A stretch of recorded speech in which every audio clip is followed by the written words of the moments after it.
morning.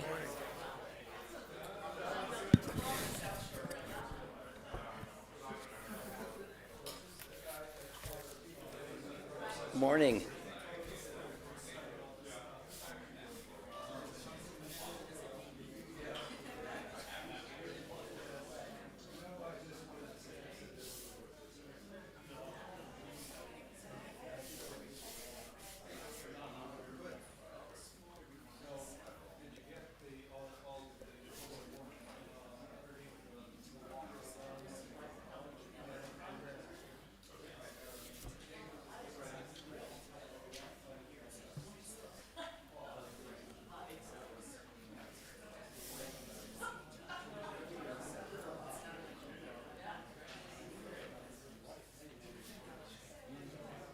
Per your request. Love it. Here, wait a minute, wait. You're doing Anna Karenina. Wow. This is a great book. I read it decades ago, but now it'll be different. Of course. And we have, yes, it'll be good for discussion. It's a big, long book, isn't it? Yeah, 850 pages. But we gave ourselves 2 months. Oh, good. Oh, We had a vote. Do we read half and discuss it, or wait 2 months? Then we're like, we're gonna wait. you're gonna. We're gonna do it all in one discussion. So you're gonna meeting? Are you gonna meet this month? No, we're gonna do it. I'd love to do it. No time. Yeah, I know. God. We can record the discussion. If you want to I'd love to. listen that. I'd love to. Okay. Yeah. Okay. That'd be great. That'll be shortcut. Okay. When you guys going, by the way, down to Florida? November 20th. A couple of weeks.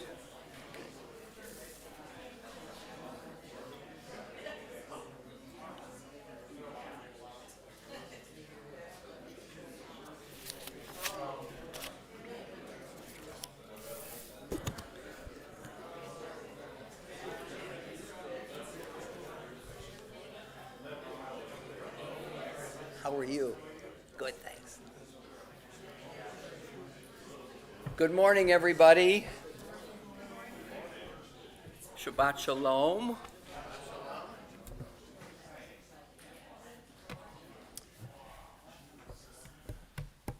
Last game of the baseball season tonight.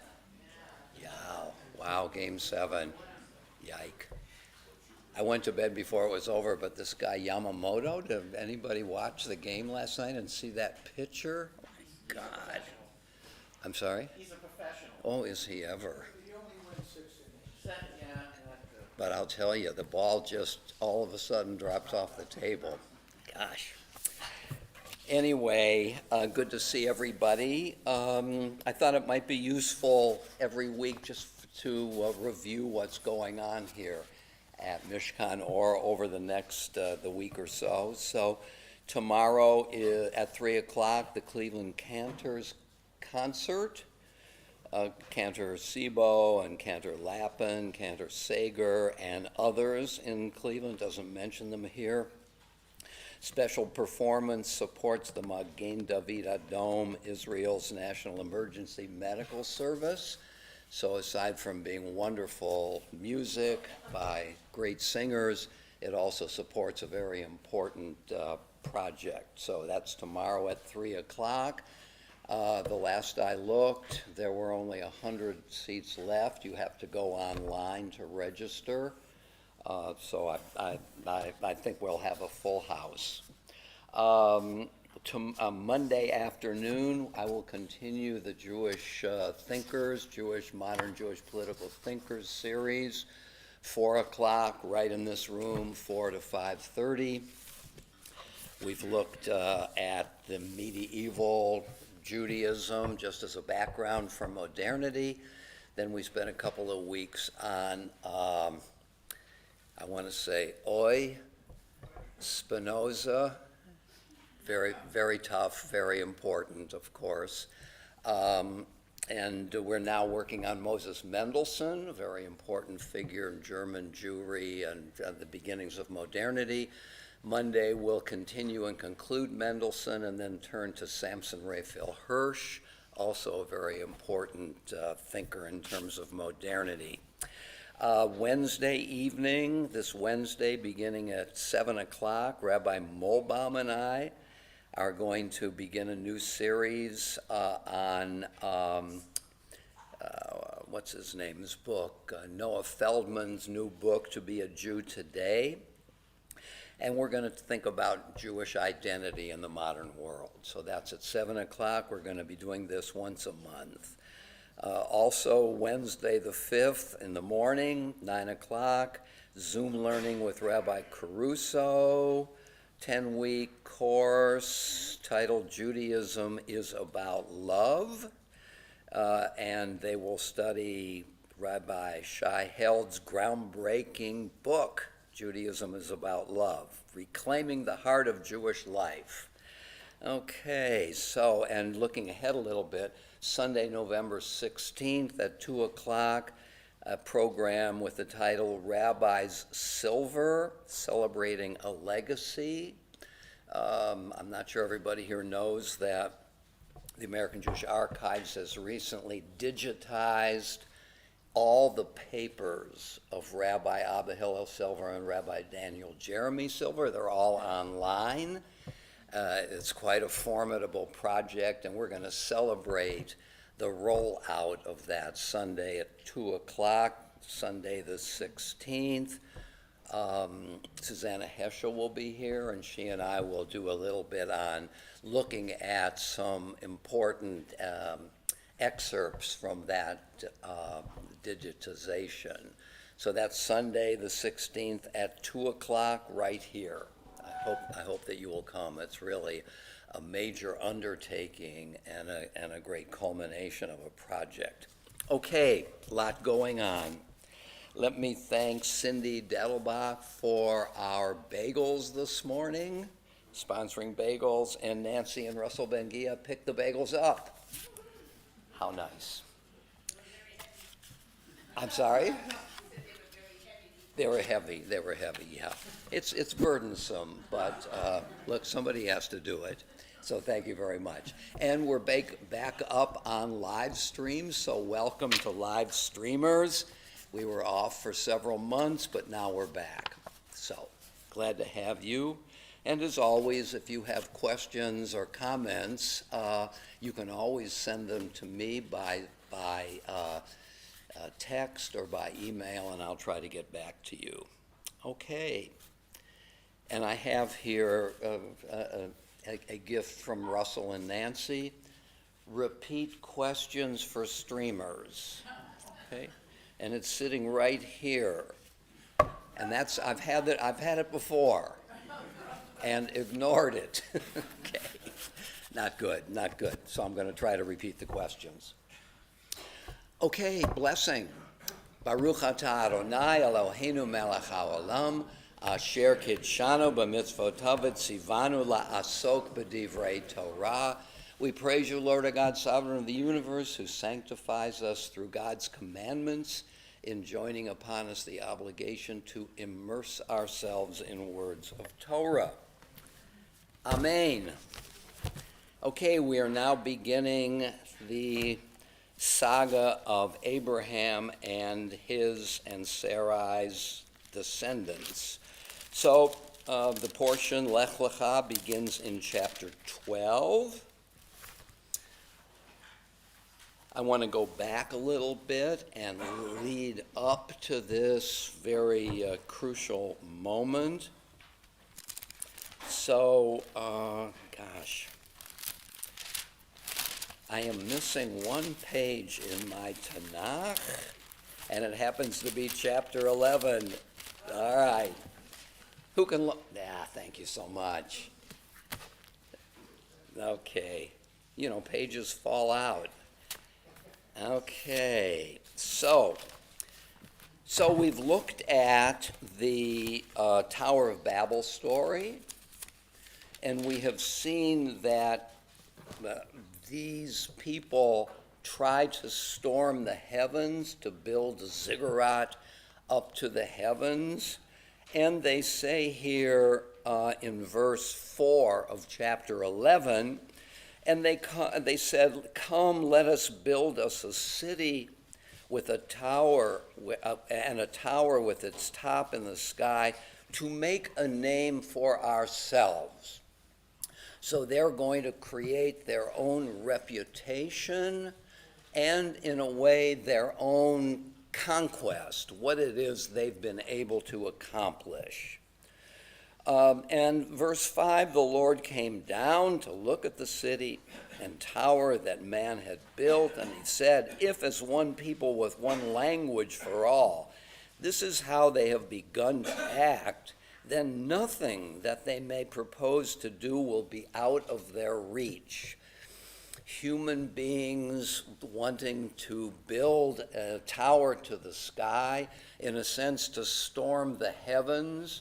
And I think the implication here is to go beyond the assigned limits of human aspiration. And here at the end of this primeval history, where we have seen the excesses of human beings, Cain and Abel, the generations at the time of Noah, and now the Tower of Babel, human nature and its incorrigibility, that untutored, that's my word, human beings seem to go astray and create all kinds of problems. And so in verse 7, "Let us," God said, "then go down and confound their speech, so that they shall not understand one another's speech." The implication being, if human beings all have one language and can communicate easily, they may amass power that goes beyond the assigned limits of human aspiration. So that is why, verse 9, it was called Babel, because the Lord confounded the speech of the whole earth, and from there the Lord scattered them over the face of the whole earth. And thus ends the primeval history and its episodes. But before we get to Abraham, we now have a genealogy, another genealogy. So the genealogies, I think, have several implications. One of them is what I call original blessing, that people are enjoined to be fruitful and multiply and fill the earth, so that we have the capacity to regenerate humanity and therefore continue human history. And because there are so many problematic episodes in these first 11 chapters, this, what I'm calling original blessing or genealogies, is kind of an antidote to the incorrigibility of human nature in going astray. And that is the possibility of regeneration, of continuing the story. So, though God is represented as continually unhappy with what is happening, and right before the story of Noah, the Torah has God say that God is sorry in his heart that he created human beings. And that looks like the end of the experiment, but then we know there was Noah as a bridge to the future, okay?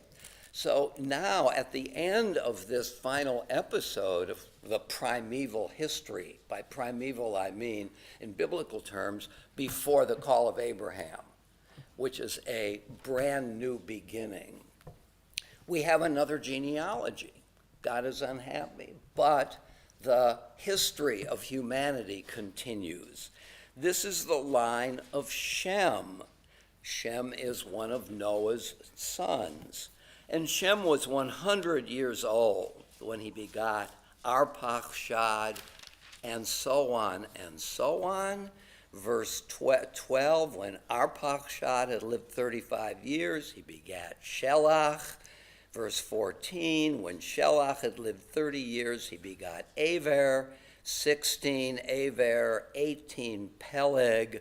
20 Re'u, 22 Serug, and so on. The generations continue. There are 9 or 10 generations here. Verse 24, when Nahor had lived 29 years, he begot Terach. After the birth of Terach, Nahor lived 119 years and begot sons and daughters. Okay. When Terach, verse 26, had lived 70 years, he begot Avram, Nahor, and Haran.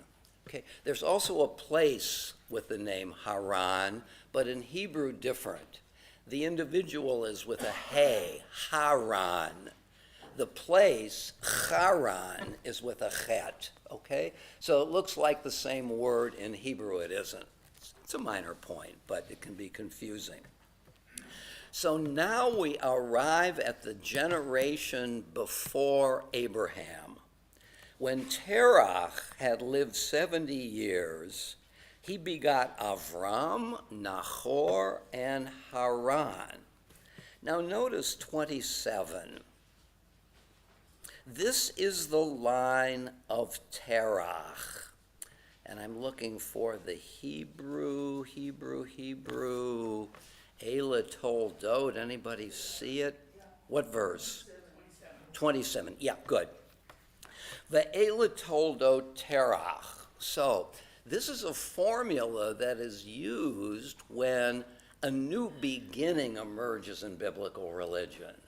The Ela Toldot, these are the generations, or this is the history of Terach. We didn't see this phrase in all of the genealogical details that preceded it. So on the assumption that the use of that phrase denotes a break in history or about to have a new beginning, this signals that with Terach and his sons, a new beginning is about to unfold. Okay? We don't have it yet, but the Torah is signaling that idea. Back to 26. When Terach had lived 70 years, he begot Avram, Nahor, and Haran. This is, and by the way, Nahor and Haran and their families continue on in the Abraham and Sarah story, okay? Nahor is the ancestor of Rebekah, and Haran the ancestor of Lot, okay? So we're now being introduced with the personae, with the individuals and their descendants who will figure. So this is all by way of foreshadowing. If we know that we're going to be dealing with Nahor and Haran's family, we can see this as an intimation of something new on the horizon. This is preparation for this moment. Verse 27, now this is the line of Terach. Terach begot Avram, Nahor, Haran. Haran begot Lot. Haran died in the lifetime of his father Terach. This is an interesting note because this is the preface or the lead up to the fact that Lot goes with Abraham when Abraham continues his journey because his father had died. In his native land, Ur of the Chaldeans. Now, as far as I can tell, scholars are not unanimous on where Ur is. It could be in lower Mesopotamia, that is modern-day Iraq, down to the Persian Gulf. There's also an Ur in northern Mesopotamia, in modern-day Syria. It's not clear. And it doesn't make a big difference, except it creates a bit of a confusion later, and a small one. Okay, 28 again. Haran died in the lifetime of his father in his native land, Ur of the Chaldeans. Avram and Nahor took themselves wives, the name of Avram's wife being Sarai. He's Avram and not yet Avraham. She's Sarai and not yet Sarah, okay? So the hey, Aleph, Beit, Gimel, Dalet, hey, at the end of their names is not yet been attached, okay? So, back to 29. Avram and Nahor took themselves wives, the name of Avram's wife being Sarai, and that of Nahor's wife Milcah, the daughter of Haran, the father of Milcah and Iscah. Now Sarai was barren. She had no child. Okay, so the author is laying the groundwork for some of the dramatic elements that are to come. Okay? So this is not just an innocent genealogy. This is not just a genealogy that serves as a bridge from one generation to generations later. Okay, so a genealogy can be seen as filling in the gaps. We want to leap to Abraham, but we're not going to do it without connecting Abraham to what preceded. So we can take it as merely a device for filling in the gap and denoting continuity. Okay? It can be as objective as that. But you can see that the author is also laying the groundwork for the story that is about to happen. We don't know this yet, unless we know what comes, but the author is giving us elements that are going to contribute to the stories that follow. So in other words, the genealogy is not just a bridge, not just description, but it is also foreshadowing. There is a kind of literary element here in laying the groundwork for what's to come. Now Sarai, verse 30, was barren. She had no child. Terach took his son Avram, his grandson Lot, the son of Haran, and his daughter-in-law Sarai, the wife of his son Avram, and they set out together from Ur of the Chaldeans for the land of Canaan. That's their destination. But when they had come as far as Haran, they settled there. So if we just think of it in terms of the geography, the Persian Gulf area, northwest all the way up to modern Syria, in order then to go south into the land of Canaan. This is problematic. If their goal was Canaan, why take a detour all the way up to Syria and then down? Which leads to the credibility of some scholars who believe that Ur is in Syria, and therefore the move from Ur to Haran is just a short distance from which they can then move south. Small matter, but I guess something that is of some significance is if Ur is in the Persian Gulf area, this is a very long trip. And we don't know exactly why they made this trip, but we can infer, small I, that it had something to do with the material conditions of their lives, either some sort of famine, economic problems, maybe some social, political issues. They're migrating, okay? And they're migrating, again, inference, for reasons on the ground, okay? This is a journey whose goal is the land of Canaan. And they're doing it for the reasons I suggested, with no evidence whatsoever, I guess, unless we can go back to some archaeological finds which show migrations of people at this particular point, which enlarges the speculation, okay? So back down to, I guess, 31. Terach took his son Avram, his grandson Lot, the son of Haran, and his daughter-in-law Sarai, the wife of his son Avram, and they set out together from Ur of the Chaldeans for the land of Canaan. When they had come as far as Haran, they settled there. The days of Terach came to 205 years, Terach died in Haran. What's interesting here is that it looks like Terach is now dead when Abraham receives his call. But you can see from verse 26 of chapter 11, Terach lived 70 years when Abraham was born. And verse 32, he lived to 205. Abraham takes this journey that God calls him to do when he's 75 years old. So Terach, when Abraham goes to the land of Canaan, is 145, 70 plus 75.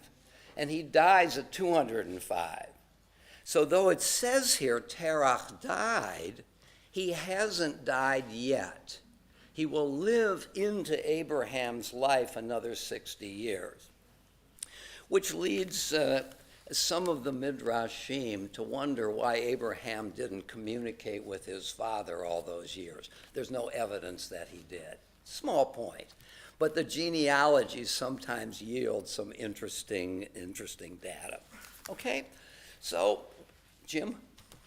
If I'm reading the genealogy correctly, Nahor married his niece, and Lot was the offspring of that. So Lot was not only Terah's grandson, he was also his great-grandson. Okay. But there's no mention of the background of Sarah. Is that right? It's true. It's true. Is there any significance there or not? No, it's an interesting point. All it points out here is that she was barren. So it doesn't seem to be interested in the biographical details, but just again to lay a foundation for the story which is about to come. Because her barrenness, and barrenness is a motif in the patriarchal narratives, creates a crisis for Abraham and for Sarah, and it's a theological crisis, which we're going to see at the beginning of chapter 15. So once again, the author is kind of eschewing a biographical note to make this point and to arouse the curiosity of the reader. Why say this about just this person? Paul, did you have a comment? Yeah, I'm trying to be sure I have my math right. That would make that Abraham was 135 when Terah finally died. Okay. I'm wondering if, based on that, I mean, didn't, and this is a rough, didn't he, in the person of Abraham at that time, begin to have developed any of the monotheism? Wasn't Isaac born before Abraham reached 135? I think so. So Paul's question is, when was Isaac born? Or even not Isaac, Isaac. Ishmael. Let's say Isaac. That part of the Genesis story took place while his father was still alive. Yes. His father, an idol maker, who obviously saw a different theology than he did. That could be one reason and the only reason, and a good reason, why we don't hear the intersection after that. So Paul is making an interesting point here about which the Torah itself is silent. And your question or your point is that since Terach lives long into the life of Abraham, why didn't Abraham take Terach with him or communicate with him? And Paul's speculation, if I'm following you, is that Terach was an idol maker and Abraham is about to embark on a new monotheistic, not quite, but a monotheistic religion. And therefore, they are alienated from one another in some sense or another. It's an interesting point. The only problem with it from a biblical point of view is that the idea that Terach was an idol maker is midrash. It's not in here at all. I guess one could make an inference that since God has been silent really since chapter 9 of Genesis, when he blesses Noah and the generations. So one could make an inference, that since God has been silent, after all, in chapter 11, the genealogy is 10 generations, a long time. God has been silent a long time. And what are people doing during that time? They've got to worship something. We worship something, and therefore maybe the Midrash is not just speculating, but making an inference. Yeah, right. So, I mean, it's a very interesting idea for which there's almost no evidence at all in the text. That never stops us. Does it? Does it? Why should? Good. Okay. So let's ask ourselves, what's the situation at the end of chapter 11? At the end of chapter 11, the generations have regenerated themselves, and there is this line, and for some reason or another, Terach decides to make two moves. So he moves from Ur for the land of Canaan. Let's see now. All right, so he makes a move from Ur to Haran. So what we have here, let me try to say it pictorially. We have movements on the ground. This is the history of humanity as humanity is living it over and against the circumstances in which they find themselves. We move from the end of chapter 11 to chapter 12, and all of a sudden, out of the blue, suddenly, a new chapter of humanity begins. Without introduction, without context. So from this I infer a couple of things. One, there are surprises in history. Not everything has a precedent to it. There can be large gaps, lacunae, in the history of people where suddenly something new happens. Also, the verses before chapter 12 feature a journey, moving from one place to another.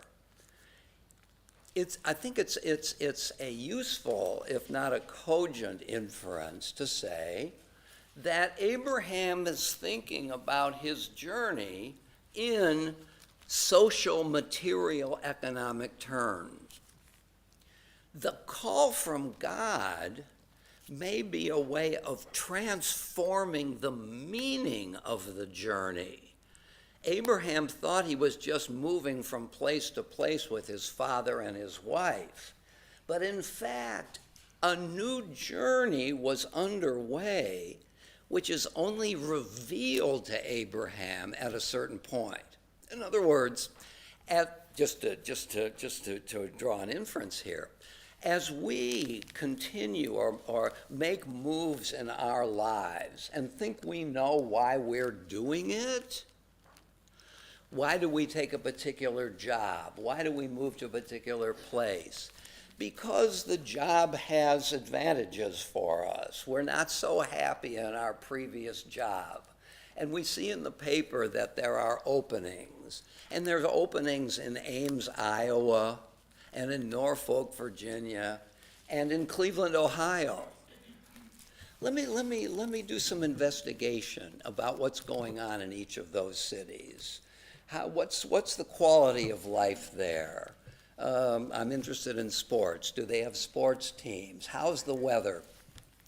All the factors on the ground which lead me to make a decision where, in fact, as I look back on that decision, it was really animated by something else.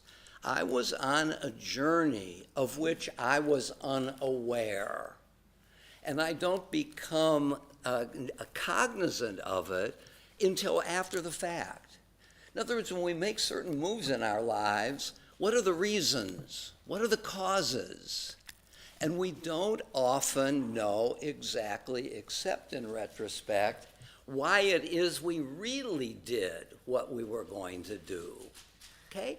And so I want to suggest here that this is also about Abraham.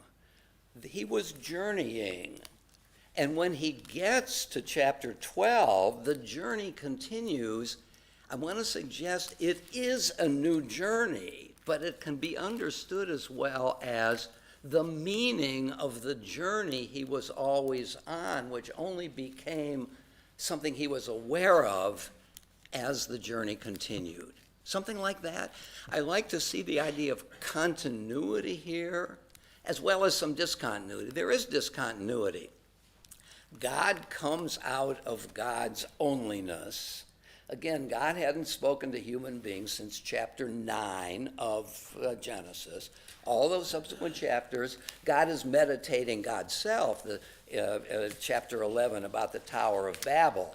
God looks down and he sees and he's saying to himself, but not communicate with human beings. So there is discontinuity here when God all of a sudden and without warning enters the course of human history. But also it can be seen as continuity as well, seen in terms of the adventures of a human life. You see what I mean? There are two ways, complementary ways of seeing this moment. Yes? Slight modification of that, because I think we gave up on Torah too quickly. Okay. So, children are both like their parents and want to be different than their parents. And if we find in this story, Terah actually set out for Canaan. He didn't set out for Haran. He stopped in Haran. Yes.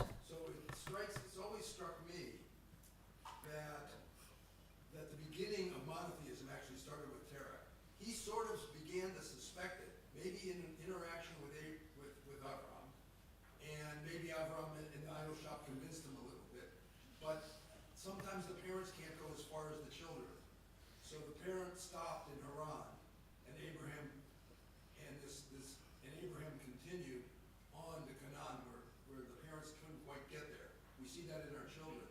Sometimes they have the courage of our convictions. We teach them a little, and they take it to the next step. And I always thought that we shouldn't write off Terah as just an idol worshiper. Maybe he intuited a little bit, passed it on to Abraham, and Abraham took it to the next step. That's an interesting point. I don't see any evidence in the text for this. Because I could infer from the text that Terach has just got his nose to the ground, so to speak, and is looking for the next best thing. This notion that, it's an interesting notion. How did this moment when Abraham is called happen? And there are really three possibilities. One, it's totally the result of a move by God. Or two, it's totally a move by Abraham or Terach. Or three, a combination of both. It looks like option, whatever it was, one is the right answer. It's a move by God. The other is the people are moving, but I'm inferring, and I think look, this is sort of an argument from silence. It doesn't say to the contrary, so I'm going to make an inference here, that they're just moving from social, political, economic motivation. Because it doesn't say they're on this theological journey. Now, Maimonides, for example, and Maimonides is building on the Midrash. The Midrash says that really it's Abraham who recognized the divide here, because he goes into his father's idol shop and he says, how can these idols really be deities, because they just seem to be sitting there. And he destroys the idols and so on, and discovers Adon Olam, the master of the universe. There's no evidence here whatsoever for that midrash. Maimonides makes a big deal out of it for a very particular Maimonidean reason. Moses is the great legislator. Moses is a political figure. Abraham is a philosopher. Abraham is the person who, by using his unaided reason, comes to the conclusion there's only one God. And therefore, for Maimonides, there are two types of Jews. There are Jews who can think on their own and arrive at big truths. And then there are Jews who are part of a polity, a community. This is the single one, Abraham, and the power of the single one, and the power of community. For Maimonides, Abraham passes on his philosophical knowledge to his children, but it's seen as inadequate. If it were adequate, if philosophy is all we need, we wouldn't need Moses. The very fact that we get Moses and legislation and the development of communal institution shows that philosophy, while crucial, is inadequate for the community. Or to put it differently, only a few can build a life on the powers of reason. Most of us really need externalities, community, institutions, modes of worship, and so on. So for Maimonides, this notion that bringing the idol shop idea into the picture is a way for Maimonides to feature a kind of way of living in the world, where Abraham models arriving at the right conclusion by reasoning alone. But the Torah doesn't have that. We might infer it, but it's not in the Torah. Nevertheless, I love your idea about parents and children and so on, and parents giving intimations and children following on. So you want to suggest maybe that, you said it, that Terach in some sense is on this journey too, and not just Abraham. And I like it. David? Yeah, I like it too, and I just wanted to say, we're supposed to pay attention to everything it says in the text. And one of the things it says in the text is that Terah was going to Canaan. Yeah. It doesn't explain why he was going to Canaan. It doesn't explain why he stopped going. But it does say he was going, and so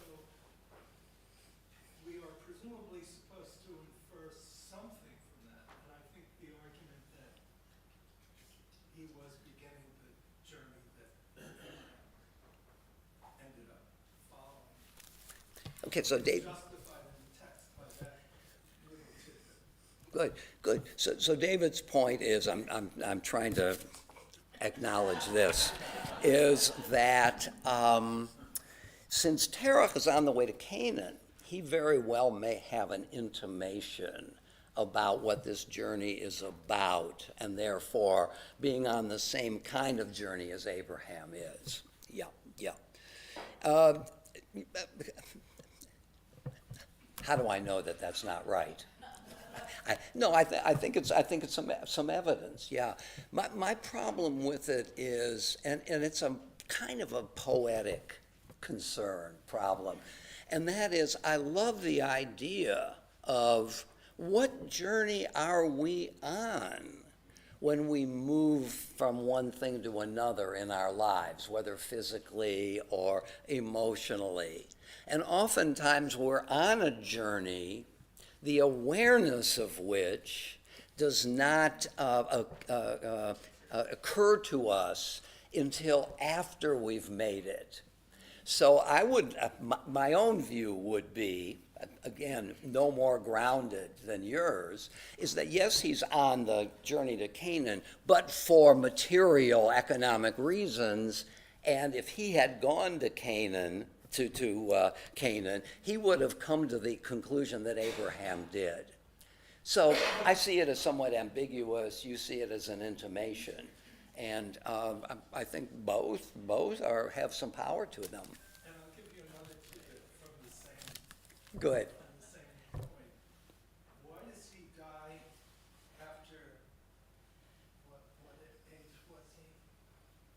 They say, For Terach, yeah, 205 at the end of 11. yeah, I do the calculation, and it appears that he died right after the Akedah. Okay, oh, that's great. Oh, that's great. I love that. So, all right. So David has calculated when Terach would have died, and it's at a moment of great trauma for a grandfather, and he dies. Love it. Good.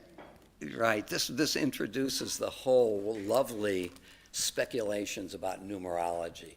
The ages of the three paragraphs follow a formula, so that there is something about mathematics here. It's the old Pythagorean idea that the universe, in its interrelationships, mirrors mathematics, right? The music of the spheres and some music and the planets and so on. So, yeah, trace ages and link them to moments and come up with something. Okay, so we have what I'm calling here, although the point has been under a little bit of assault, is we have a discontinuity. We have a moment of discontinuity here. We have a moment of suddenness when, without precedent, God re-enters the world. Okay? I want to hold this passage and go to a chapter in the prophet Isaiah, chapter 51. Isaiah 51.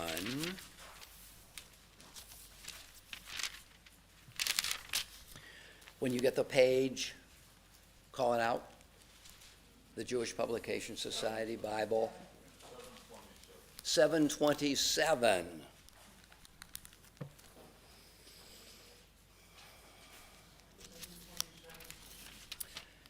Isaiah 51.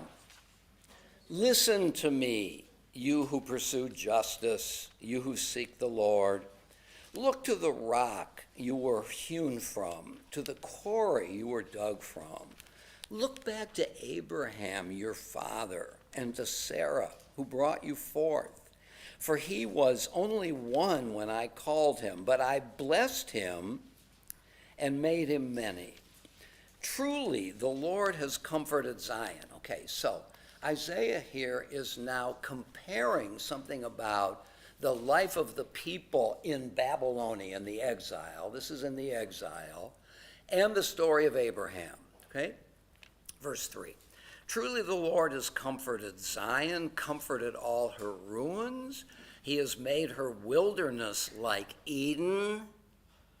That doesn't happen overnight unless God does it. A sudden shift from wilderness to Eden. Her desert like the garden of the Lord. Gladness and joy should abide there, thanksgiving and the sound of music. Hearken to me, my people, and give ear to me, O my nation. For teaching shall go forth from me, my way for the light of peoples. In a moment I will bring it. The Hebrew word here is hargia, from the Hebrew word rega, which means a moment, suddenly. And here it's made into a verb in an intensive form. This is a hifil in Hebrew grammar. In a moment, argia. In other words, there's a huge gap between 12 o'clock and no seconds and 12 o'clock and 1 second. And that is suddenly something new can take place. And notice that the career of the people in exile is analogized to Abraham, who in a moment had his life transformed. And that God, by inference, is now going to, at some moment, lift the people out of Babylonia and bring them back, okay? So I think this allusion to Abraham now transposed to the situation of the people in Babylonia, features that suddenness of this particular moment.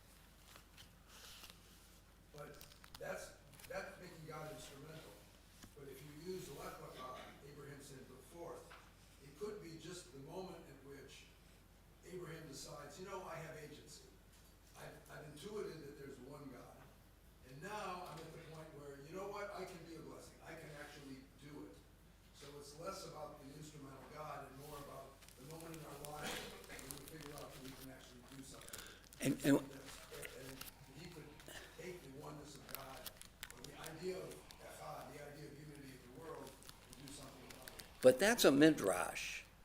That's not what's happening here.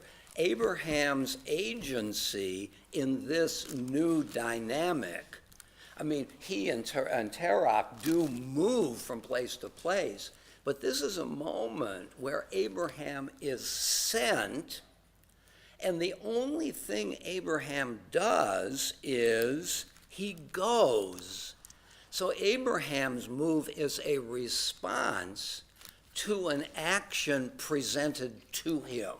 Now, one can say, and you have good authority for it in Maimonides, although, as I pointed out, Maimonides has a program in mind. He wants to make room in religion for the philosopher, the one who thinks on his or her own. But that notion is really not here, even though it's a lovely notion. I mean, if I were giving a sermon on the ways in which we can generate the course of our lives through thinking and so on, that'd be a lovely sermon. If I were giving that sermon, I wouldn't use this story as a proof text, because this story finds Abraham making the only move he makes is he says yes, and he goes. Could make another move here and be thinking about it, and what does this mean? Okay, so I like the midrash, but I'm not. I think the story is. I think one of the implications of the story is that, given the ups and downs of history, and the first 11 chapters are more about the downs than the ups, God does not abandon the project. God is going to stay with the course of human history, and now narrow to some degree of the history of Abraham's family. For all of the turbulence and problems and tragedies in our lives, when we say to ourselves, can there be any meaning? I think the Torah is suggesting that God, who represents meaning in a big way, is not going to abandon us even though we have lived in the dark spiritually for a long time. And don't you think that since the editors of the 5 books of Moses finally, at least according to the document, the source theory, are in the Babylonian exile, that one of the things on the mind of the editors has been, has God abandoned us? Isaiah points this out in chapter 51. And they are determined to write the story in such a way that the answer is going to be no. God has not abandoned us. We're in exile now in the 70th year. It looks like it's all over.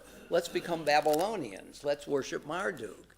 And the editors are taking pains, this is all speculation, to say, look, people, God has not abandoned us. This is punishment for our sins. When our period of paying for our sins is up, God will bring us back, because notice what happens in the book of Genesis, people. Over and over again, when the process grinds down, when Adam and Eve disappoint God, when Cain and Abel disappoint the people in the time of Noah, when the Tower of Babel, at what point is God going to get fed up and start all over again? And the Bible's answer is never. Don't you think this is what sustained the Jewish people for thousands of years of exile? Suffering in one way or another throughout the Middle Ages, and saying the Shemona Esrei, praying 3 times a day. And in the daily Shemona Esrei, please restore us to Jerusalem, please bring your exiles back, rebuild Jerusalem, send a king. 3 times a day. How could they have done this? At some point, somebody must have said in 14th century Bologna, you know, it's not going to happen. Let's go over to the other side. We can be part of the victors. I'm sure some people did that. but they held on. And I think that the story here of the idea that God hasn't abandoned the project and that a new era can happen in an instant where we get an insight as to what journey we're on. What about religious Zionism? The secular Zionists wanted to see it differently. The religious Zionists, yes, our faith all along that God was going to bring us back to Israel is finally happening. Yes, it took God 2,000 years. But the story is continuing now with respect to the land of Israel. It already did throughout the Middle Ages with the Jewish community and community norms and so on. So it strikes me that there's a larger issue, and if I can get myself into the head of the editors, I think this is one of the things that they are working on. Let's go back to chapter 12. So the Lord said to Avram, "Go forth from your native land, from your father's house, to the land that I will show you." In Hebrew it says, "Lech lecha me'artzecha," from your land, "umimoladtecha," your birthplace, "umibeit avicha," from your father's house. Notice that if I'm making a journey, the stages are the reverse from the stages indicated here. I don't first leave my country, the United States, and then my birthplace, Cleveland, and then the house of my father, Shaker Heights. If I'm going to make a journey, I make it in the reverse order, don't I? I first leave home, then I leave my community, then I leave my land. So what's up here? Who knows? I mean, it could just be an accident. But one of the Midrashim says this is not just a journey in space and time. This is an emotional journey. And the easiest departure is from Ohio. The next harder journey is from Cleveland. The hardest journey of all is from my parents' home. And so there is a build here of not the order of moving in space and time, but the order of emotional intensity. And the hardest thing at all. So what the Midrash is suggesting here, it seems to me, is this is not just a physical journey. This is an emotional journey. This is a journey that wrenches Abraham's soul. That's a Midrash built upon something going on in the text. I mean, good Midrashim have a hook in the text. Let's go on. "I will make of you a great nation. I will bless you. I will make your name great. You shall be a blessing. I will bless those who bless you and curse those who curse you. And all the families of the earth shall bless themselves by you." And notice the order of blessing here. Verse 2, "I will bless you." Verse 3, "I will bless those who bless you," expanding the parameters of blessing. At the end of verse 3, "All the families of the earth shall bless themselves by you." The spread of blessing with Abraham as its vehicle. Okay? Avram went forth, and it says in the Hebrew very, very succinctly, "Vayelech Avram," and Abraham went, as the Lord had commanded him. So, he's not going for socioeconomic reasons. He's going because God commanded him to go. At least this is how he's understanding it now, according to the author. Avram was 75 years old when he left Haran. And Avram took his wife Sarai and his brother's son Lot and all the wealth that they had amassed. And the persons they had acquired, the Midrash says, converted in Haran. And they set out for the land of Canaan. And when they arrived in the land of Canaan, they set out, they arrived. Nothing about the stages of the journey, because there are only two significant moments here, the beginning and the end. They left, They said yes, and they got there. Avram passed through the land as far as the site of Shechem and the terebinths of Moreh, the oak groves. The Canaanites were then in the land. Oh, so this is a lovely moment. So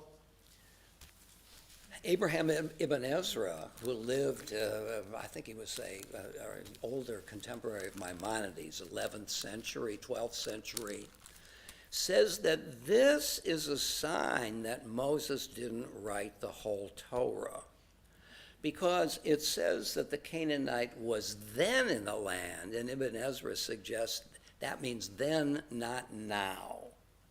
The now is the time of writing. But the Canaanite was always in the land during Moses' time. So this must have been written after the Canaanite left the land. And that has to be later than Moses. So Ibn Ezra and Spinoza, both of them notice this as a very crucial moment to show that Moses is not the author of the entire Bible. The difference between Ibn Ezra and Spinoza is that Ibn Ezra already accepts all the values of his community and enacts them in his whole life. So this is just a little trivial matter. This does not undermine his Judaism because he's living a very rich Judaism, of which this is an anomaly. For Spinoza, whose premises are very different, who is not committed to the Jewish community, this is a problem for a fundamental idea of biblical religions, that the authority of the Bible that rests upon two pillars, that the Torah is from God, mediated by Moses. So the only way I know that God is represented in the Torah is the credentials of Moses, to whom, according to the book of Numbers, God spoke mouth to mouth. No interpretation, mouth to ear to mouth. This is where interpretation happens. If he is God's mouthpiece, he is merely a cipher through which the words of God come. We have God's very words. If we now doubt Moses' credibility, the whole edifice of revelation falls apart. And for Spinoza, if modern society is going to flourish, we have to get rid of the idea of revelation and esoteric knowledge. Esoteric knowledge means God communicated to me, and I'm telling you what God said. And you might say, well, how do I know it? Well, it depends upon my credibility. So whereas Ibn Ezra and Spinoza both have the same insight about this sentence, they come to diametrically opposed conclusions because they're up to different things. It's a very interesting idea about how to take some anomalous verse and make two very different things out of it. Essentially, Ibn Ezra is it's just a detail. Because he's living a flourishing Jewish life. Why would he give it all up for the sake of one little problematic verse? Whereas Spinoza is ready to give it up from the beginning because he's trying to undermine religions of revelation. You see the difference here? So this verse has figured in very prominent ways throughout history. Let's go on a little bit. The Lord appeared to Avram and said, I will assign this land to your offspring. Okay, the beginning of the exclusive ownership of the land by Abraham's descendants. And he built an altar there to the Lord who had appeared to him. Thank you. God made these promises. Abraham takes them as real. He builds an altar to worship God. From there he moved on to the hill country east of Bethel, pitched his tent, with Bethel on the west, Ai on the east, and he built there an altar to the Lord and invoked the Lord by name, B'Shem Adonai. okay? So he invokes God with God's personal name. Elohim is a generic term, gods, and it's a plural, so it can mean gods. It also becomes one of God's names. But Adonai is God's personal name, that the uniqueness of God among those who are deemed to be gods. And Abraham already invokes God by that name. Then Abraham journeyed by stages toward the Negev. Okay, so the journey is underway. And now, verse 10. There was a famine in the land. Don't you think that's an amazing moment? I mean, the author is on a roll. This is a new episode in the history of humankind, long awaited. And finally it has arrived. God has said, here's a new adventure. I want you to embark on it. And Abraham says yes in a variety of ways. He goes, he builds an altar, he calls upon God's name. We are really underway. The bases are loaded. And then verse 10. There was a famine in the land. What is going on here? I mean, this is a downer. So don't you think, here's my speculation, that you have, I was going to say, they needed food and they were trying to get it. Yeah, but why, but the question is, God says, go to Canaan. And then he says, I'm going to give you this land. And he doesn't tell the Canaanites. And that's the beginning of a few thousand years of stuff. Oh. Right? I mean, there's many points in the story where the Jews are given the land and there's no explanation what's supposed to happen to the people who are already there, which may sound familiar. But the whole idea that you're going to Canaan, and I'm giving you Canaan, and you built a thing to me, and then there's a famine and you have to leave. Right? Exactly. That doesn't make a whole, that's a little weird. that's more than a little weird. That's very weird. The bases are loaded. Lou Gehrig is at the plate, and he strikes out. And then Tony Lazzari strikes, and so on. So in the midst... Go with Alexander in the story. They'll go to Cleveland Alexander, right.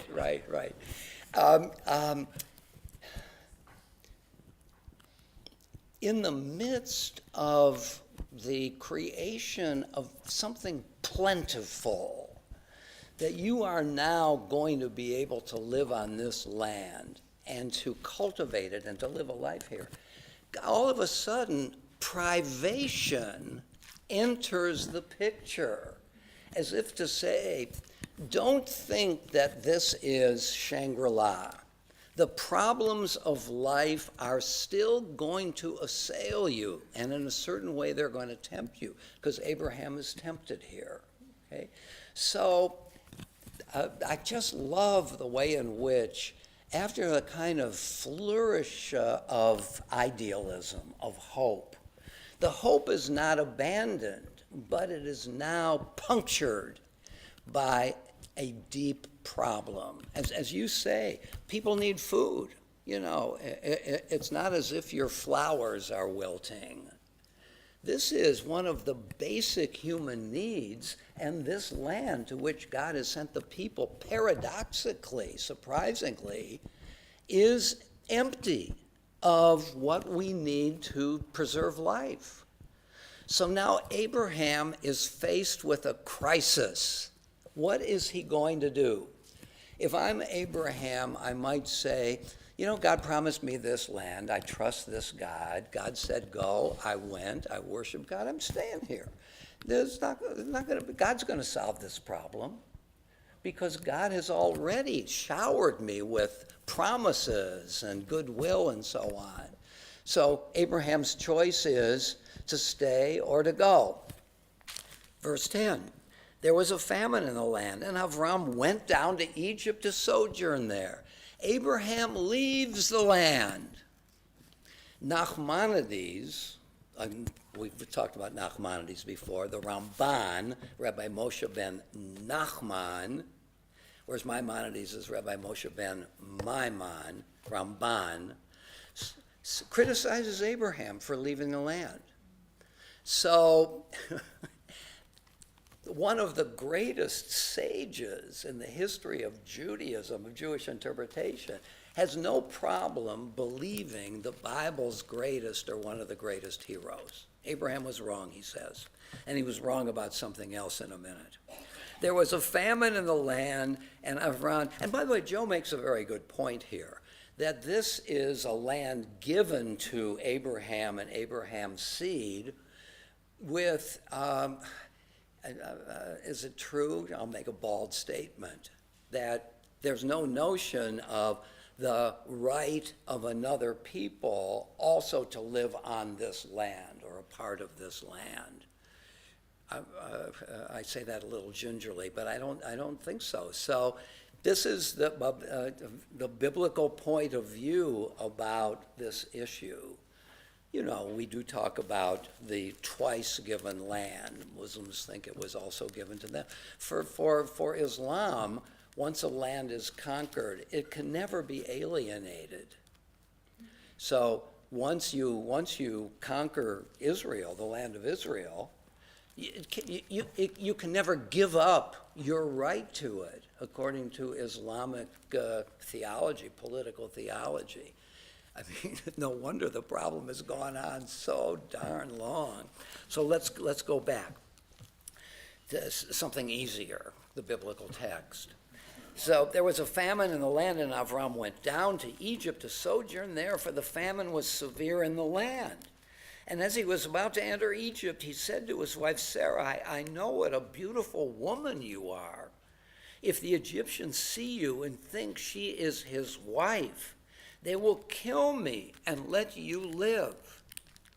Please say that you are my sister. Now, this story is told, episode 3 different times in the Abraham saga.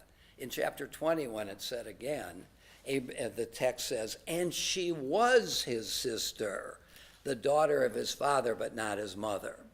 So chapter 20 may be an attempt to patch up the problem of the original story. I don't know. Let's just take this story as it comes. If the Egyptians see you and think she is his wife, they will kill me and let you live. So say that you're my sister, that it may go well with me because of you, and that I may remain alive thanks to you. Let's have a little discussion about this. So, let's talk about this. Was Abraham justified in some way? Could you make a case for Abraham's point here? Or is it overwhelmingly, maybe even exclusively, something for which we ought to berate and criticize Abraham? What's your sense about it? Ellen?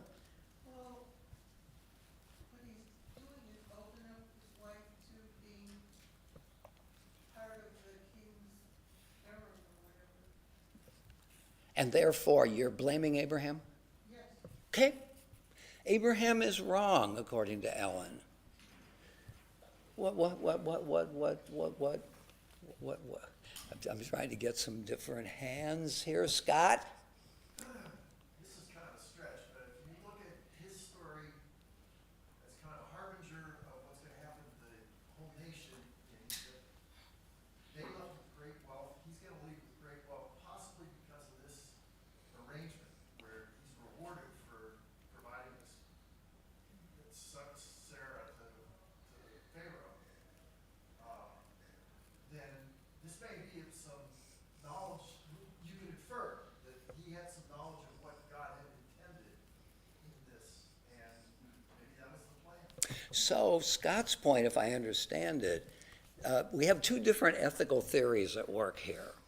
Ellen's is motivation is what matters, and his motivation was to save himself and to let Sarah suffer. Scott's is a much more consequentialist ethic, right? It will turn out well for Abraham. He will be enriched by Pharaoh. And those riches, one could infer, then also are part of his the inheritance of his children. Okay, so is motivation the issue or is consequences the issue? Not that we have to do this. Maya. I'm sorry. He goes to Canaan, he says no food, let's go to Egypt. He goes to Egypt, he says the wife might be a problem, so he's very realistic, he's not of motive. He's what? Realistic. He's realistic, and what's the substance of his realism? What is he trying to accomplish? Survival. So Maya's point is, the summum bonum, the best good, is to make it to tomorrow. I mean, you can be morally pure and go to your death saying, I did the right thing and nobody can say, but you're gone. So there's such a thing as the highest good. Maybe that's not the best way. The highest good, insofar as it's an instrument for everything else, is to make it to the next day. So Abraham, and it's worth exploring that a little bit. I mean, I'm Abraham. What should I do here? God has promised me a great nation. Now, wait a minute. If I put myself in grave danger here, that promise will not come to pass. But God's promises are not made in vain. So I have to be part of the continuation of that promise, and a necessary condition for that is survival. So survival as the highest good, in this sense, Abraham, if not morally pure, is certainly justified. That's your point. Okay, what else? Russell? Seems that in 12:17, when the Lord afflicted Pharaoh, he was sort of endorsing and supporting Abraham's move rather than punishing God for it. Okay, very good, very good. So the Lord afflicted Pharaoh, showing which side he's on. And he's on Abraham's side. What did Pharaoh do wrong? There's a beautiful woman. Abraham seems okay with her consorting with Pharaoh, but God is supporting Abraham here. So, survival as a very high, if not the highest good. Yes, there's a wonderful little early Platonic dialogue, the Euthyphro, which raises the question, is it good because the gods do it, or do the gods do it because it's good? Is there a higher standard for which, on the basis of which we can judge the gods? Or does what God does automatically the definition of good? Russell's argument, maybe you wouldn't take it this far, but since God confirms Abraham's point, that must make Abraham's stance the right stance. Vivian? So where's Sarah in all this? We're just God and Abraham and which one is right, and Pharaoh and who's right, and he's pimping out his wife. Yes. He wants what God promised him. Yes. So his wife should do this. Okay. And so, therefore, even though God seems to be supporting Abraham, we know better. Abraham is just downright wrong here, because it's one thing to put yourself in danger, it's another thing to sacrifice another's well-being. How heinous is that? Pretty heinous. Yes? At the risk of just focusing on patriarchy, it reminds me of ancient civilizations who would ritually contribute, I can't think of the right word, but Sacrifice? sacrifice their wives for the gods. It reminds me of that in the respect that I'm going to save myself, but I'm going to throw you under the bus to make sure everybody else is fine. It just reminds me of that. Yeah, no, and that's a very good analogy. Gary? Back up a little bit.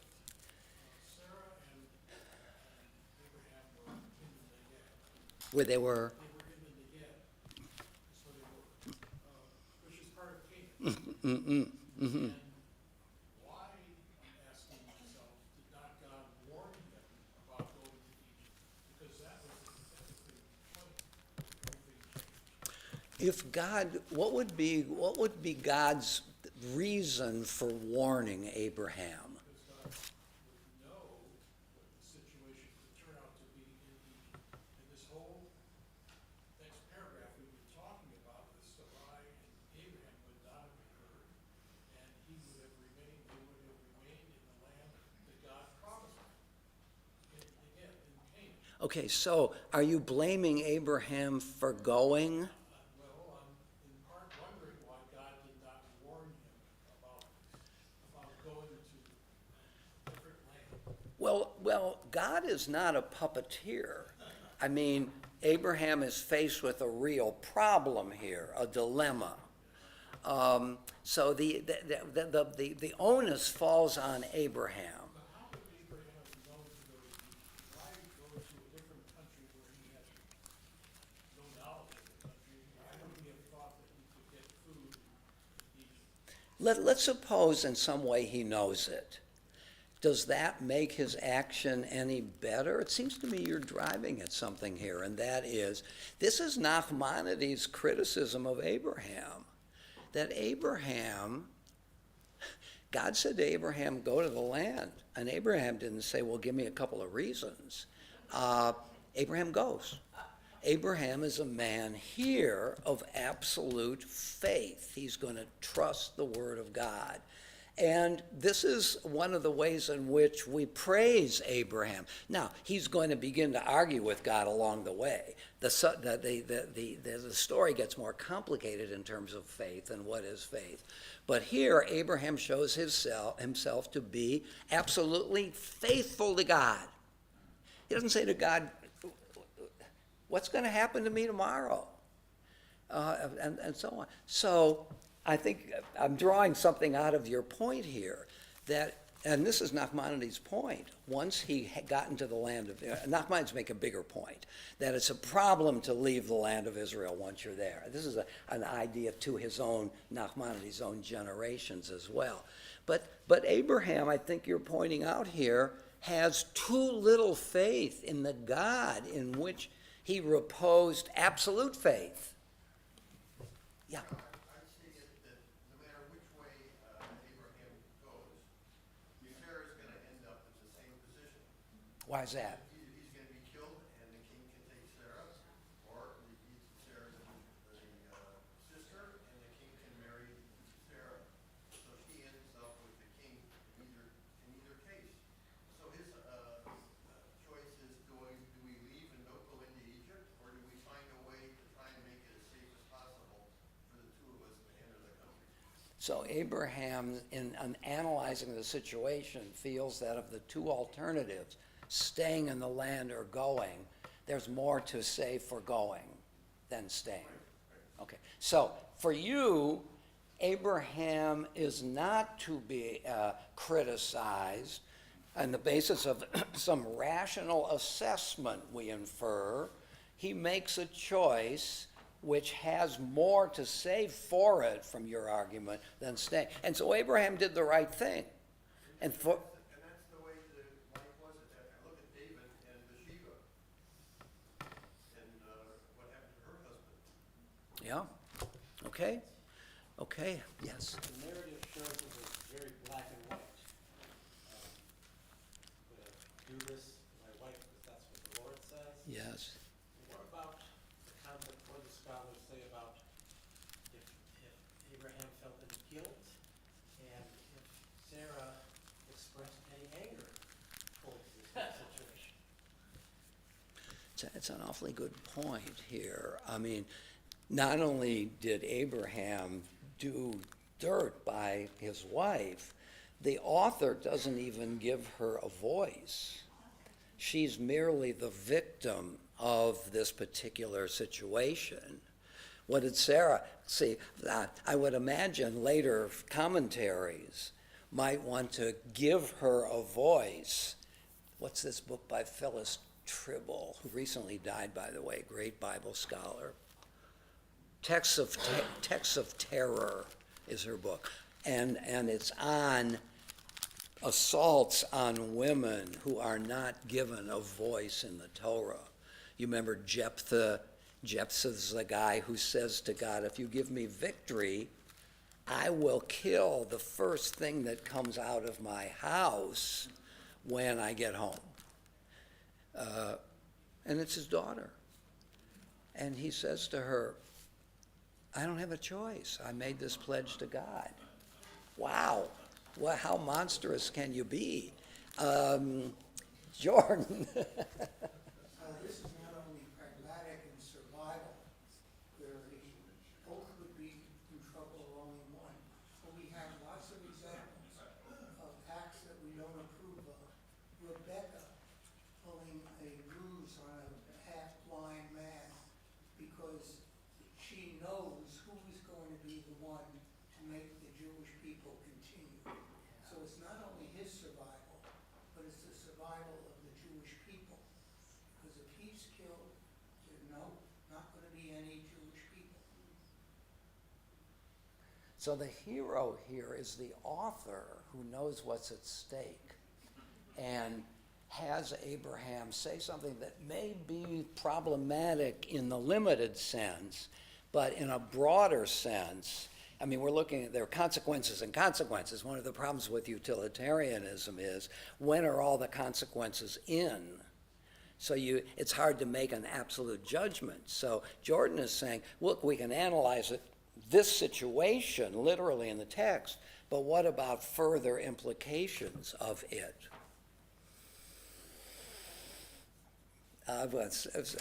Jim, I don't think you've spoken. I know. Jim? It's a recurring theme that Egypt is, we assume they're gonna be there and bail us out. That's a recurring theme. And so Who's going to bail us out? they're gonna bail us out every time. Egypt. It's like, Egypt's going to bail us out. yeah, Okay? okay, but the other thing I can't, there wouldn't have been a story if he didn't take Sarah with him. He didn't have to take her with him.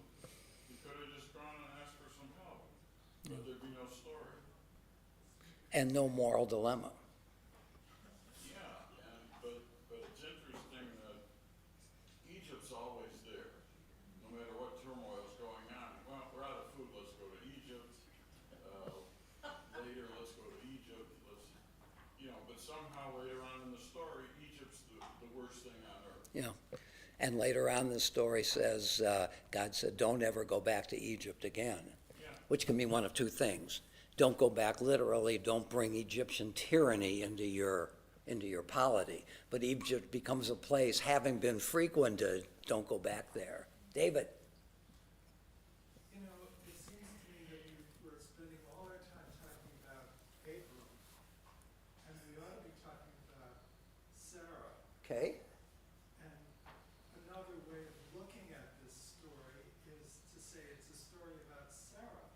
She made the decision, and because of it, we were able to get through. I mean, okay, she doesn't say anything in this text, but Right. the text makes it clear what she did say, because it says, verse 16, and because of her, it went well with Abram. So I think rather than debating, did Abram do the right thing or the wrong thing, we ought to be talking about how Sarah saved the Jewish people ultimately by her brave sacrifice. All right, let's move on to the next story. Would you agree, David, that it's about both of them? Well, sure, it's about both of them. They're both in the story.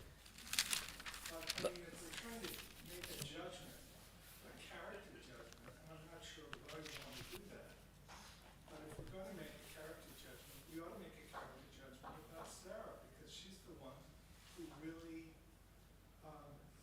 is the one taking all the risks in this story. Abram would have gotten through one way or the other. You think so? He wouldn't have been, well, no, I guess Yeah, that's right. And he was worried about if he doesn't make it this move, he will be very vulnerable. Yeah, no, I think you make an interesting point. Where is this because of her? Verse 16, and because of her, Yeah, but it's, in Hebrew, it's much more He ambiguous. asked her to do it, and she agreed. ba'avura. Yeah, on account of her. Well, Yeah. he says, please do this, and then it doesn't say what happened, but clearly she did. Yeah, right. Good, good. Yeah, so I think it's a good point. Sarah later on becomes quite active in the situation and so on. So this just may be an intimation or a little bit of an early effort on her part that's not featured. I mean, after all, it begins in verse 10, famine and land, and Abraham went down. I mean, I think it emphasizes, I think it's worthwhile thinking about Abraham as having agency here and how to analyze. Because I think the question of survival, the ethic of survival versus another kind of morality, and what Abraham, how to analyze it, motivation, consequences, and so on, fidelity. So I think it's a situation that really allows the flourishing of answers here. But David, you raise an important point here. I mean, Sarah is a player here too, and makes her contribution. So based on the singers, what they're saying, I was re-looking at number 17, and it says, he afflicted Pharaoh on account of Sarah. And I don't know what that exactly means, what words it is in Hebrew and exactly that means. So Right. is it good for Abraham, or did he do it because it's to save Sarah? See, al-davar sarai, concerning the matter of Sarah, something like that, which is a little less than because of. But nevertheless, no, I think we would be wrong to say that the only agent here is Abraham. I think Sarah has her agency too. Candy? I think that this is a confidence building, it's a sign of Abraham lacks confidence in himself. And so he turns to his wife who supports him. And it's part of their journey together. And it also shows the strength and the importance of them as a team. And Right. I think that it's part of the plan as Yeah. women being important to their husbands. Sure. And listening to what they say. Yeah. But I also think that he needed her to do that Yeah. for him, for the role he's going to play in the future and the man he's going to become. And the commentators do point to another factor, however much weight to give it, that according to the commentators, Egypt is known as a kind of rapacious society, so that there is a real danger, according to the. So it's just not a matter of having a conversation with Sarah, what should we do? But the women are in danger, is the implication. And I think there's something to that. Yes, I please. just have a question. Is it, because I'm newer at this, is it actually said that she didn't want to do this? I mean, are we just assuming that she didn't want to do this? Maybe she did want to do this. Is that, or does it say something that I'm missing? I think it sees her as passive, largely. She's the victim here. She's going to do it because he has conspired to do it, even though she makes some choices. So I think that's part of it in this. Ellen? I'm gonna give you a parallel in my own life. I once went fishing with my husband in Canada, and a black bear attacked us, and he pushed me down. Oh my gosh, you're and kidding. Ran to the boat and jumped in. And I have to tell you, it didn't feel so good. What? See Sarah's point of view. Don't tell me his name was Abraham. Not that good. Wow, wow. So, Yeah, let's do Lou. Let's do Lou. I'm gonna take the liberty of going back a few lines. Was it, God says Canaan is is gonna be your promised land, and what happens first, right off the bat, there's a famine. And so what kind of promising land is Canaan? So he says, let's go to Egypt. So Egypt, he goes to Egypt. It seems like Egypt is more of a promising land than, if I stop reading the Torah right here, I would say, oh, he gave him the wrong place. He should have given him, he should have sent him to Egypt, because he gets all kinds of cattle and slaves and this and that, while he's in Egypt. And, with Canaan, he just had famine. What fun is that? What kind of promise is that? He has to worry about, his survival. So, Yeah. this isn't the first time Egypt is the horn of plenty, and Canaan, comes up short. So, I just wonder, what kind of bargain, what kind of bargain is being made in this case here with, with Abraham. Yeah. So, and as far Right. as, I have my own opinion about the rest of the story, this story here. Yeah. Which, I'd be willing to share, with anyone who wants. One of the Psalms says, Minha Meitzar, out of the constrictions, the suffering, Meitzar Mitzrayim. Egypt here, I think, is represented as a deeply problematic place for a variety of reasons. I think that may be the poetry of it. I don't know. But assuming editors who are already devoted to the land of Israel, these stories resonate with that. Judy? So, this is really disturbing, because what does Abraham think is going to happen to Sarah? I mean, she's taken into Pharaoh's court. Is he offering his wife, who he's calling his sister, and God appears at a very opportune moment Yes, to divert this plan? that's it. But really, this is what troubles me a lot about the story, is the objectification of Sarah. Yeah. That because of her beauty, she's a bargaining chip, and she's very instrumental into this acquisition of all these things. But like at the heart of it, this is women have value in how they appear, how their beauty, and she's really utilized, Yeah. Yeah. as a bargaining chip in that way. And maybe Avram had the faith that God would show up at the right time, who knows? Yeah, right. But it's You're not very troubling, very patriarchal framing in this story. you're not moved by the survivalist ethos that Abraham knows he's the vehicle of promise and needs to protect himself. Does that have any cogency in your argument at all? Yeah, I get it, but because on a feminist lens on this, you can't just go with that. You have to say, well, but what are the values underneath this? Right, And right. that's what's troubling. Well, gosh, are we going to take our famous vote here?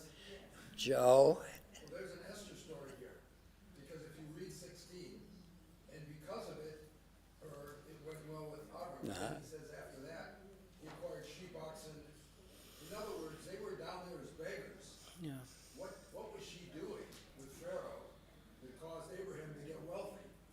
She must have influenced, like Esther perhaps influenced, she must have influenced him to help Abram during the period when he was growing his wealth. Right. Otherwise, they might have fed him and thrown him back out. Right.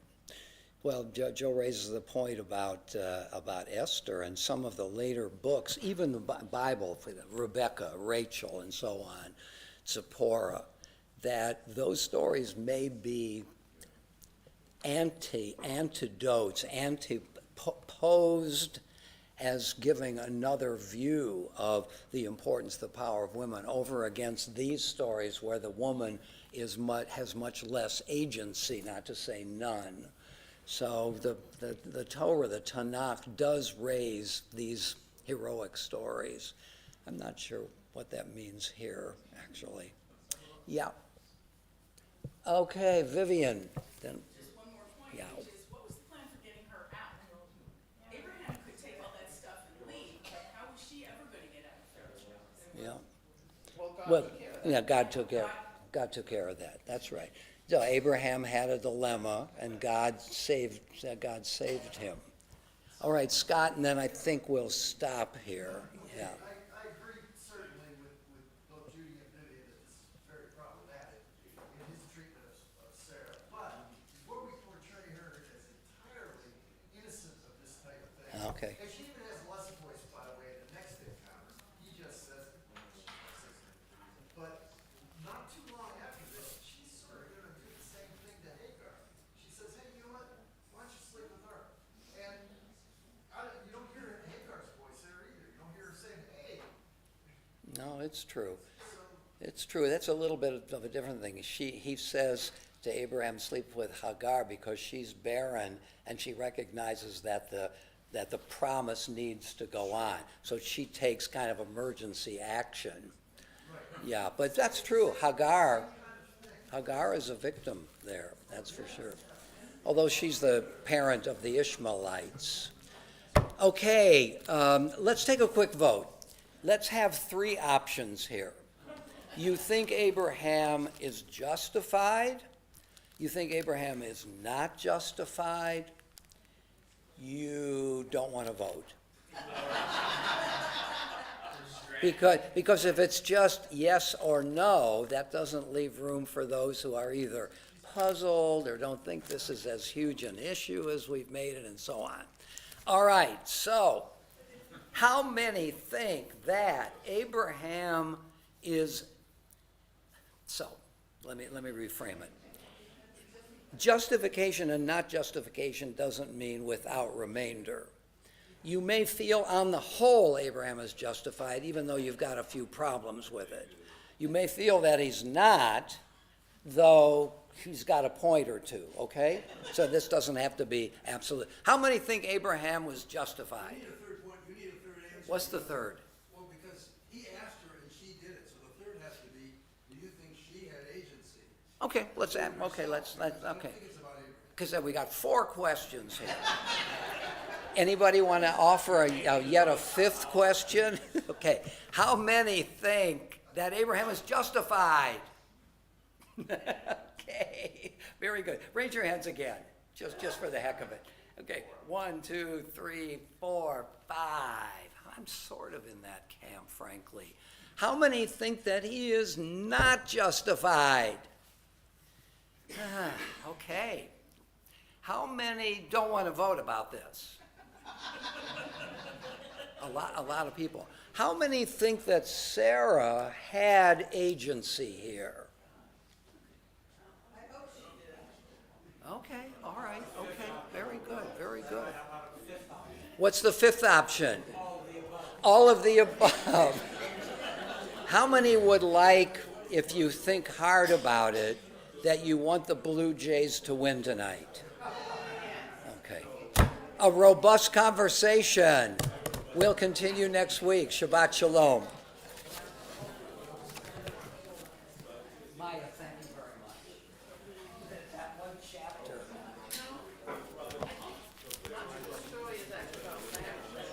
About?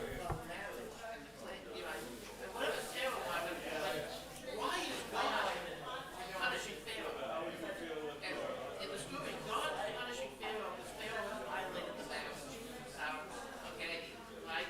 And Pharaoh's totally innocent, right? God punishing Pharaoh anyway. And consequently, everything was unkind to him. Right? No back venture.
No, it's, off the subject that you were, no, it's true, it's true. area that you were going down. And one can offer a critique on that basis. Yeah. No, it's a good point. That wasn't the issue. That's not the issue. The Bible was written, but it's. And I'm just wondering if there are good marriages in the Bible. I mean, the book of Song of Songs talks about a wonderful relationship. Yeah, yeah, yeah, but it's,